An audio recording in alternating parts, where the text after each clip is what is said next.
ngayon, isang magandang umaga na naman sa inyo.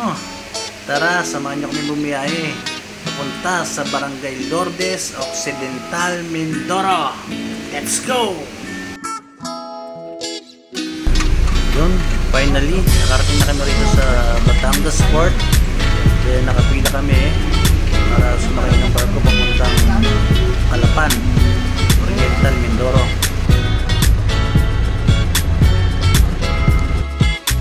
So yun, nandito na kami sa loob ng barko.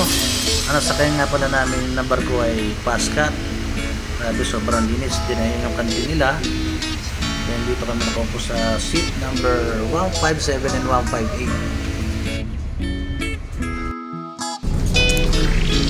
Medyo naglalaw ako, mag-iyos muna tayo sa labas. Makita niyo rin yung labas ng barko. Lalo ito yung CR nila. Area. Ang time na yan, medyo malakas yung alon. Ganito yung parking.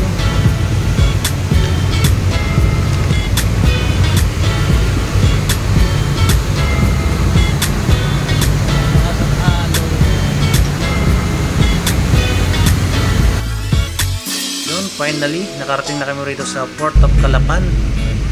Nagmamaneuver lang yung barko para nakababa na yung mga sasakyan namin. Dali, ito po pala yung sasakyan namin na panghakot ng aming kable.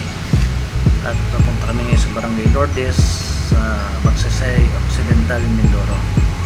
Tara!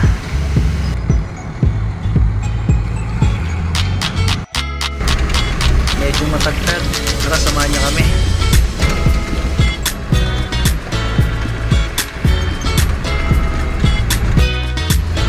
Bali, nandito na kami sa bayan ng Pinamalayan, Oriental, Mindoro.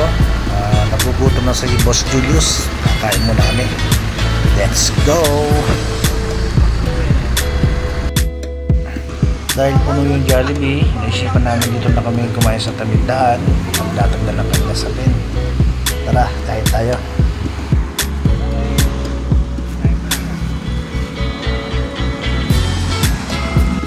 Medyo mahaba-haba pang aming lalaki.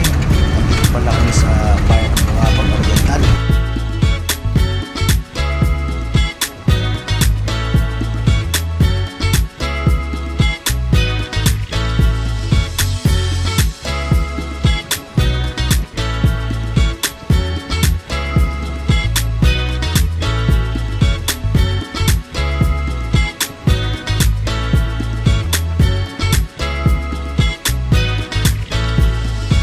Kung mapapansin nyo po, medyo mabagal yung takbo ng truck at yung takbo namin kasi po ito ay sobrang lusong. So nag-engine brake lang po kami dyan para hindi uminit yung mga preno namin.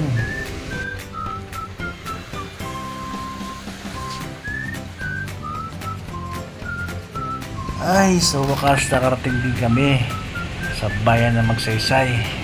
Ito po yung boundary ng Bulalakaw at Magsaysay, Occidental, Mindoro.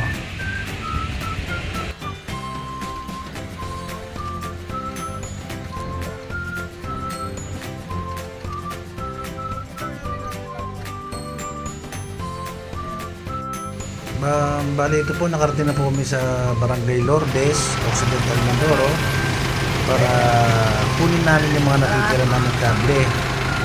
Last month, umalis po kami, hindi po namin napikat yan. Pakagayla na na puno po yung aming sasakyan. Napikat po namin ito, pang wala po namin napikat na barangay na nasasakupan.